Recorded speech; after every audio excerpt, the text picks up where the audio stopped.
Et bonjour à tous, de retour sur le salon d'Angers Geek Live édition 2025. Et je ne suis encore une fois pas seul, je suis entouré de légendes. Et pourquoi je vous dis ça?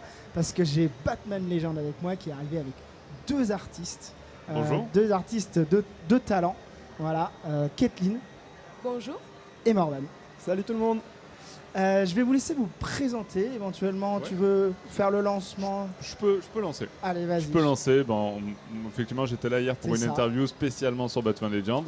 Mais à côté de ça, je m'occupe aussi sur le festival du stand de The Artist Alley. Donc on a plusieurs artistes avec nous, plusieurs illustrateurs indépendants. Et donc deux d'entre eux sont là, Kathleen et Morvan. Donc moi je m'occupe d'une plateforme qui s'appelle The Artist Alley, comme le nom du stand. Et du coup on promouvoit les artistes indépendants sur des festivals, en ligne également. Donc c'est l'occasion de pouvoir mettre leur talent en avant. Et l'occasion aussi pour les festivals comme ça de pouvoir participer avec eux auprès du public. C'est ça, complètement. Alors du coup, vous allez pouvoir vous présenter chacun votre tour. On va commencer par toi, Kathleen, du coup. Qui es-tu? Que fais-tu? Là, je vois que tu as ramené des œuvres. Des petits dessins pour C'est montrer ça. un petit peu. Des petits dessins. J'aime bien comment tu dis ça. On dirait vraiment que tu vas nous présenter une maison bâton. Tu vois, alors que c'est vraiment pas du tout le, du tout Tu le peux cas. montrer ta maison bâton. Tu peux montrer tes maisons bâton à la caméra. Alors tu vas pouvoir montrer celle-ci, tu vas voir. Voilà. Voilà. Petit bonhomme bâton. Petit bonhomme bâton, effectivement. Ah, celui-ci, je le connais bien avec Batman Legend. Il paraît qu'il est super sympa. Il rigole beaucoup. En tout cas, il sourit bien. Alors vas-y, décris-nous tout ça. Écoutez, je me présente, je m'appelle Kathleen Dario et depuis mon plus jeune âge, je suis passionnée par l'univers artistique, le dessin, peinture, sculpture, le cinéma. Et ça m'a toujours suivie. Je l'ai toujours gardé en passion à côté, même si je fais des métiers très différents. Et j'ai eu l'opportunité il y a à peu près un an de pouvoir commencer les conventions, notamment grâce à The Artist Alley avec Nico. Et là j'ai pu un peu plus m'épanouir, on va dire, dans ma passion et présenter un peu plus ce que j'aime faire, tout ça. D'accord. Et toi, Marvel, dis-nous tout. Eh bien, moi je suis directeur artistique et graphiste de métier. Et à côté, j'ai toujours ce loisir d'illustrer, de dessiner, jusqu'à finalement aller un peu plus loin dans ma démarche, puisque j'ai créé une bande dessinée. Et pour l'anecdote, c'est moi qui ai fait l'affiche il y a 2 ou 3 ans du Angers et Bordeaux Geek Fest. Ok. Voilà. D'accord, donc C'est là vrai. vraiment implanté dans le domaine artistique pour ta partie. Oui, c'est ça en fait, c'est une activité annexe de mon activité principale. Ok. Et du coup, parfois, c'est vrai que j'ai des sujets un petit peu plus sympas avec de l'illustration qui amène autre chose à travers mon métier. Est-ce que du coup tu vas aussi, je sais pas moi, là tu dis que tu as créé une BD, est-ce que tu travailles en collaboration avec d'autres scénaristes pour faire des BD ou tu fais ça vraiment en tant qu'indépendant? Eh bien, pour l'instant, je suis mon propre scénariste. En fait, c'est parce que comme j'ai mon activité à plein temps, je voulais pas avoir de responsabilité en plus, notamment des contraintes comme le temps, par exemple. Et donc, pour l'instant, je construis seul cet univers. Par contre, ça m'empêche pas d'aller chercher des personnes dont j'aime bien le travail pour faire des variantes cover. D'accord. Et ça, c'est l'intérêt vraiment du médium, entre guillemets, un peu comme aux États-Unis, avec tous ces artistes en fait, qui vont s'approprier un univers en faisant une variante cover à proposer et qui seront en vente derrière. D'accord. Alors moi la première question qui me vient là, quelle est l'œuvre qui vous a poussé à aller venir dans la pop culture, à faire alors on est plus que sur du dessin, des œuvres d'art, clairement, on va dire ça tel que c'est, des œuvres d'art comme là le Joker ou une BD. Quelle est l'œuvre qui vous a poussé, vous a dit je veux faire ça? Est-ce que vous vous souvenez ou pas? Alors honnêtement, moi on va dire que c'était plus une inspiration du cinéma en général. Ok. Mais en tant qu'artiste, ce serait Nao Tsugichi, qui est une artiste japonaise, qui faisait des œuvres très très détaillées, reprenait des choses connues, comme des contes de fées, tout ça. Et elle avait tellement une patte graphique incroyable, et à chaque fois qu'on regardait son œuvre, on retrouvait un élément qu'on n'avait pas vu la première fois et tout. Et c'est vraiment cette recherche de détails en général que je recherche moi pour mes œuvres personnelles. Et puis après, en dessin, je trouve que c'est un moyen de rendre un bel hommage au 7e art. Si je peux me permettre, sur une anecdote sur Kathleen, on peut voir dans ses dessins, il y a pas mal d'illustrations effectivement il y a les fan art comme on a pu voir ici, Ouais. il y a aussi des œuvres plus personnelles et c'est encore plus flagrant sur ces œuvres personnelles, c'est qu'elle elle parlait de détails par rapport à ses inspirations Ouais. et en fait elle est toujours en train de revoir des détails et elle pourrait ne jamais s'arrêter. Voilà, donc il faut le savoir. Et du coup, là, tu peux passer des heures et des heures. C'est quoi ton œuvre la plus longue, l'œuvre que tu as passé le plus de temps? Est-ce que tu te souviens? Est-ce que tu les comptes, tes heures? Alors, l'œuvre la plus longue et qui n'est pas encore finie à ce jour, c'est un court-métrage d'animation. Donc, je suis en autodidacte, j'apprends par moi-même. J'écris mes scénarios pour le moment bien cachés. Et là, j'avais pour projet de réussir à terminer ce court-métrage et je prends le temps qu'il me faut parce que j'aimerais bien le présenter lors d'un concours d'animation. Voilà. Ce serait le rêve, le but ultime. Ça fait combien de temps là que tu bosses dessus? Là, ça fait 3 ans. Ah ouais, Voilà. ok. Donc 3 ans et entre-temps, il y a eu des pauses parce qu'avec la vie quotidienne, le travail et puis maintenant les conventions, voilà, il y a des moments de pause. Mais le projet est toujours là dans la tête et voilà. Et l'envie. L'envie est Surtout, toujours là. surtout. Ça marche. Moi je vais faire une réponse un peu classique. Enfant des années 90, c'est Dragon Ball, Akira Toriyama. Ok. Et Ouais. plus tard, donc, vraiment j'avais cette appétence pour le manga. Et finalement, c'est pendant le Covid où le comics m'est réapparu avec un personnage qui s'appelle le Cosmic Ghost Rider, avec un scénariste qui est Donny Cates et qui avait une panoplie d'artistes hyper créatifs, mais qui était vraiment à la frontière entre le manga et le comics, avec vraiment un tracé plus spontané. Et du coup, ça m'a permis de re-rentrer dans les comics et de me réintéresser un petit peu à tous les lores qui peuvent se passer aujourd'hui. D'accord. Et s'il y avait une cover à faire avec ton œuvre, on va dire, on te donne le champ libre, allez, n'importe quel univers, ce serait lequel? Et quel cover t'aimerais? Je crois que je sais. C'est vrai? Je pense que Nico peut répondre pour moi. En plus tu viens de l'évoquer, je vais lui dire Ghost Rider. Ah ouais? Bah, je peux vous montrer, mais Ah là bah, en fait, carrément. par exemple, C'est vrai que tu l'as pas présenté à la caméra, ton Hop, alors, comics. personnage qui date un petit peu, mais en fait, et ce, Ok. qui, ce qui est bien, c'est que, Je te laisse le présenter à la caméra. et en fait, si je bouge légèrement, j'ai mis un petit vernis sélectif sur la chaîne et je sais pas si on voit la caméra. Non. Ah, ici, pardon. L'autre caméra. Trop de caméras sur ce plateau. Exactement. Et en fait, il y a un vernis sélectif sur la chaîne et les flammes qui permettent de mettre en relief justement ces éléments. Et D'accord. une petite plus-value. Donc un petit Ghost Rider qui pourrait se balader un petit peu dans le comic, ça pourrait être... Ouais, ça clairement. Enfin, en fait, c'est un personnage qui n'a pas forcément des histoires incroyables, mais je trouve que le charisme du personnage est assez incroyable quand même. Ouais. Ok. Après, ça reste mon avis. Une question disruptive que j'aime poser à tous mes artistes que je reçois en plateau. S'il y a un univers dans lequel vous pourriez être téléporté, vivre une aventure ou vivre votre vie, ce serait lequel? Allez, c'est une question que j'aime vous poser. J'en ai une deuxième qui suivra après. Dur, hein? Je sais. Moi, je suis super galant, donc je vais me laisser le temps de la réflexion, le temps que Kathleen réponde à la question. Ah, c'est trop dur, Tu il y a peux tellement répondre. d'univers que... Ouais, Nico. Ouais, mais moi c'est un peu biaisé parce que du coup je suis tellement fan de Batman, j'ai envie de dire Batman, alors que honnêtement il faudrait pas vivre à Non, Gotham, quoi, faudrait pas clairement, vivre tu à vois.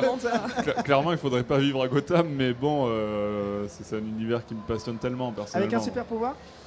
Non, je suis pas trop super Ah pouvoir. Je pense que c'est C'est ce que- qui m'a plus attiré sur Ouais. Batman, c'est qu'il n'y ait pas trop de super pouvoirs, de trucs cosmiques, de trucs, tu vois.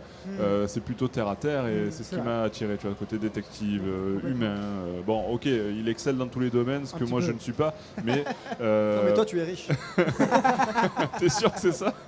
Je crois que c'est lui. Mais, mais bon, voilà. En tout cas, Ça un peu permet de biaisé. laisser le temps de la réflexion. Alors Moi, c'est vraiment très dur. Je dirais, c'est pas vraiment l'univers qui m'inspire en soi, mais un personnage du moins que j'aurais aimé incarner ou quoi, ou avoir à peu près une vie équivalente serait Wonder Woman. ok. Voilà. Bah, pour le côté femme forte, Ouais. et puis le combat, détermination et l'aventure surtout. Ok, avec le même super pouvoir. Oui, ou même un Ouais. autre, hein, mais c'est vraiment l'image de la femme qui est Ouais, représentée, qui d'accord. est plutôt, Oui, qui- plutôt belle et tout en gardant sa féminité, tout ça, C'est ça, et qui fait partie de la Justice League. bien sûr. on Faudrait reste dans le plus- thème d'ici. On C'est attend ça. le dernier Ouais, maintenant. c'est ça. Ouais, je suis désolé, mais en fait, je vais vous raconter une anecdote. C'est lorsque j'avais été voir Les Gardiens de la Galaxie au cinéma. Je me suis pris une grosse claque et je me suis dit, mais en fait, on se fait chier dans notre vie. Eux, ils ont en fait, le protagoniste de base qui est enlevé par des extraterrestres et qui vit une aventure cosmique, ça c'est hyper incroyable. Sans parler de pouvoir, juste assister à ça, c'est super parce qu'en fait, il y a cette notion de famille qui se construit, Ouais. qui est hyper intéressante et importante. Et même si t'as pas de pouvoir, le fait de participer à tout ça, je trouve que c'est super. J'ai toujours trouvé que tu avais un air de Rocket Raccoon aussi. C'est ça. C'est ça le truc. Exactement, ça doit être sûrement ma pilosité incroyable. Ça doit être ça. Et du coup, ce serait qui? Bah, du coup, on est sur le thème super vilain. Ce serait qui votre némésis, l'ennemi juré que vous aimeriez affronter ou qui vous ressemble, mais voilà, en côté rival qui serait difficile à affronter dans les différents. J'adore C'est dur, ce genre de questions. C'est tellement dur à choisir Mais comme oui, ça. mais Il y a oui, tellement oui. de méchants. Ouais, mais justement, alors ce serait lequel celui que vous aimeriez affronter ou qui vous ressemble J'ai vu le regard de Nico en mode allez, dites le Joker, soyez pas. Peut-être C'est pas. la réponse facile. Peut-être On pas. essaye de chercher. Ouais, non, Ouais, parce que là- Exactement. J'étais exactement en réflexion en fait, parce que je me suis dit, c'est évident, si je dis le Joker, tout le monde va s'y attendre. Donc j'étais en train de réfléchir à Et trouver puis quelqu'un puis d'autre. c'est pas évident parce que c'est vrai que les premiers qui nous viennent, voilà, c'est ça, c'est le Joker notamment, mais il y en a beaucoup d'autres, hein, même chez Marvel, vous pouvez aussi, il y a un peu Team Marvel. On a parlé du Ghost Rider, tu peux parler de Marvel, hein, c'est pas. C'est un personnage de niche, ça va. Ouais, c'est vrai. Ah mais ouais. Morvan, je te laisse Ah, c'est commencer. gentil, merci. Cette fois-ci, Je suis cette fois-ci, galante c'est ton aussi. tour. Non, mais après, alors en fait, par exemple, il y a une exposition super vilain. Et j'ai décidé de partir un peu aux antipodes sur la dernière proposition que j'ai faite, c'était Orangina Rouge. Ah oui. Parce que, en fait, Parce justement, que. parce que c'est. Je trouve qu'en fait, c'est un personnage qui est vraiment extrémiste dans sa façon d'être, parce qu'il est toujours énervé, toujours ultra secoué. Il sort une tronçonneuse dont c'est pas où, enfin, c'est un gymnaste en fait incroyable. Et je pense que ce super-héros, il serait tellement. Enfin, super vilain, pardon, il serait tellement drôle. Ouais. Que je pense que je vais choisir ce personnage-là. Tu es beaucoup dans l'humour du coup pour le Bah, méchant. en fait, ça dépend J'aurais comment jamais tu vois cru les qu'on choses. aurait une discussion sérieuse sur Orangina Rouge un jour comme ça. Non, mais Il y a qu'ici que ça arrive.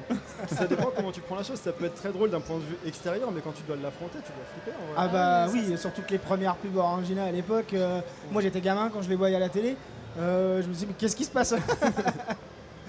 Et toi du coup Kathleen? Alors moi j'ai deux méchants vraiment qui... Ouais. Je pense à Freezer du coup, Ouais. Dragon Ball Z. Un classique, en plus j'ai grandi avec, donc du coup c'est l'archétype du méchant à l'état pur. Et après je dirais Thanos, plus pour... je trouve que le personnage vraiment en termes de conviction est bien mené. Oui. Et c'est vrai que bon... C'est bien d'avoir des méchants qui ont ce côté humoristique et tout, ça donne une touche de légèreté.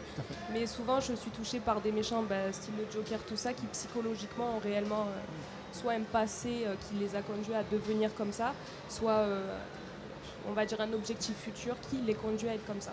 Oui, C'est puis- pas méchant pour être Voilà, méchant. c'est ça. C'est la difficulté quand on est auteur ou scénariste, c'est d'avoir un méchant réel, constructif, pas juste je veux dominer le monde ou détruire C'est le ça. monde.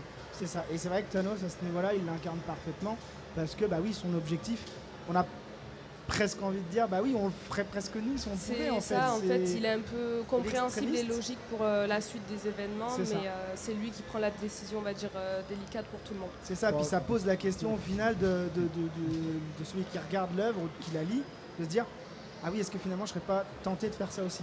Exactement. C'est ça.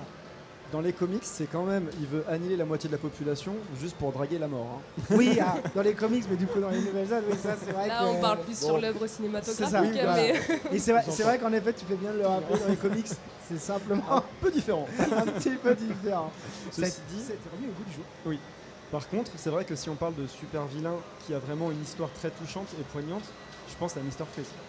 Ah, Mr. Freeze, ah oui, Mr. Freeze. avec justement toutes ces Avec relations. la avec réécriture cette de Paul femme, Dini, effectivement, sur l'épisode de la série animée de 92. hein. Oui. On revient toujours à cette série animée. Exact. Qui est une très bonne série que j'ai vue aussi. Très bonne. Étant enfant. Et c'était pour parler de DC, du coup, pour faire plaisir un peu à Nico. C'est bien, tu as raison. C'est beaucoup. C'est quoi les prochains projets là que vous avez? Donc là, toi, tu disais un petit peu la série. oui, un peu ce serait l'animation. de terminer le court C'est métrage ça. d'animation, Est-ce qu'il y a autre chose de continuer à agrandir entre guillemets tout ce que je peux présenter pour les conventions et de tenter des galeries d'art pour y apporter mes œuvres vraiment personnelles. Parce que là, voilà, je fais beaucoup du fan art, tout ça. Mais l'idéal pour moi, ce serait vraiment de créer mes œuvres perso et Unique. réussir à toucher des gens. Et puis voilà. Et moi, ce serait terminer mon comics. Donc en fait, actuellement, je fais 22 planches par an. Ok. Et ça fait 4 ans que je suis dessus. Donc là, cette année, je termine toute mon comics. Et l'idée, c'est de l'année prochaine de retaper quelques planches parce qu'en 5 ans, il s'est passé plein de choses, graphiquement, esthétiquement, visuellement, enfin, même en termes de narration. Et donc j'ai envie de vraiment terminer tout ça, compiler et sortir un gros TPB. Ok. Voilà. Et du coup ça va clôturer toute une partie de ma vie. Ouais, Je trouve ça complètement, hyper cool. Et tu le sens comment là, du coup, cette fin? Tu penses que ça va avoir un impact positif, ou est-ce que tu vas être un petit peu triste quand même de laisser ce... Bah, je pense que je me connais, au début je vais être hyper soulagé. Ouais. Et après je vais me dire bon bah je m'emmerde. Qu'est-ce que je fais? J'ai du temps libre là. Là j'ai 1 heure, qu'est-ce que je fais pendant mon heure? Ouais. Et du coup, qu'est-ce que tu pourrais faire? Et bah, Parce qu'il y a des idées déjà quand même. ouais, peut-être travailler plus avec sur des formats courts. Peut-être 5 pages pour des fanzines ou avec des copains. Peut-être même faire évoluer un petit peu le lore de l'histoire parce que ça se termine toujours sur une petite ouverture, on sait jamais. Bien sûr. Après, s'il y a des personnes qui veulent se réapproprier l'univers et qui veulent travailler ou co-travailler avec moi pour étendre justement ou proposer une vision, pourquoi pas. Enfin, en fait, je suis pas fermé. Et peut-être aussi retrouver un peu d'illustration et faire de la cover. Ouais. Parce que c'est un exercice qui est plus court, moins intense, mais assez sympa dans la structure que l'on peut donner justement à cette couverture. Ok, merci. Merci beaucoup en tout cas d'être venu sur le Merci plateau. à Merci vous. Kathleen, merci Marwan, merci Nico pour nous avoir présenté ces 2 articles. Avec de talent. plaisir. C'était Merci vraiment pour l'accueil. très Merci intéressant. beaucoup, c'était Merci. super. Merci, à bientôt. À À bientôt. bientôt. À bientôt.